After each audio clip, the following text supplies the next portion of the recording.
ನಮಸ್ತೆ ಫ್ರೆಂಡ್ಸ್, ಇದು part 2 video. ನಾನು ಟ್ರೂ ಫ್ಯಾಕ್ಟ್ ಹೇಳ್ತಿದ್ದೀನಿ. ನಿಮಗೆ ಪಾರ್ಟ್ 1 ವಿಡಿಯೋ ನೋಡೋಕ್ಕೆ ಚಾನಲ್ನ ಲೈಕ್ ಮಾಡಬೇಕು, ಸಬ್ಸ್ಕ್ರೈಬ್ ಮಾಡಬೇಕು. ನಿಮಗೆಲ್ಲ ಗೊತ್ತಿರ್ಬೋದು, ಮೊನ್ನೆ ಮೋದಿಜಿಯವರು 500 red colour yellow colour note ಮತ್ತು 1000 ರೂಪೀಸ್ ರೆಡ್ ಕಲರ್ ನೋಟ್ನ ಬ್ಯಾನ್ ಮಾಡಿದ್ರು. ಯಾಕೆ ಅಂದರೆ ಇದನ್ನು RBI ಪ್ರಿಂಟ್ ಮಾಡುತ್ತೆ, ಅವ್ರಿಗೆ ವಾಪಸ್ ತಲುಪಿಸೋಕ್ಕೆ. ಎಷ್ಟು ನಂಬರ್ ಆಫ್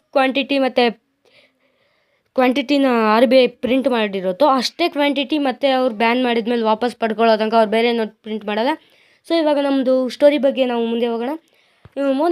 ಮೋದಿಜಿಯವರು ಯಾಕೆ ಬ್ಯಾನ್ ಮಾಡಿದ್ರು ಅಂದರೆ, ಪಾಕಿಸ್ತಾನವ್ರ ಹತ್ರ ಕೋಟಾ ನೋಟು ಅಂದರೆ ಡೂಪ್ಲಿಕೇಟ್ ನೋಟು, ಬ್ಲ್ಯಾಕ್ ಮನಿ ಅಂತಾರೆ ಇದಕ್ಕೆ. ಈ ಬ್ಲ್ಯಾಕ್ ಮನಿ ಅಲ್ಲ, ಸಾರಿ, ಕೋಟಾ ನೋಟನ್ನ ಇಟ್ಕೊಂಡಿದ್ರು. ಇದು ಎಷ್ಟಿತ್ತು ಅಂದರೆ ಇಂಡಿಯಾನೇ ಖರೀದಿ ಮಾಡೋತ್ತಿಷ್ಟು ಇತ್ತು ಫ್ರೆಂಡ್ಸ್. ಅದಕ್ಕೆ ಮೋದಿಯವರು ಬ್ಯಾನ್ ಮಾಡಿದ್ರು ಇದನ್ನು. ಆಮೇಲೆ ಇನ್ನೊಂದು ಗೊತ್ತಿರ್ಬೋದು, ಇದನ್ನು ಬ್ಯಾನ್ ಮಾಡಿದ ಕಾರಣದಿಂದ ಪಾಕಿಸ್ತಾನವರು ಯಾರ ಹತ್ರನೂ ಎಕ್ಸ್ಚೇಂಜ್ ಮಾಡೋಕ್ಕಾಗಿಲ್ಲ. Thank you.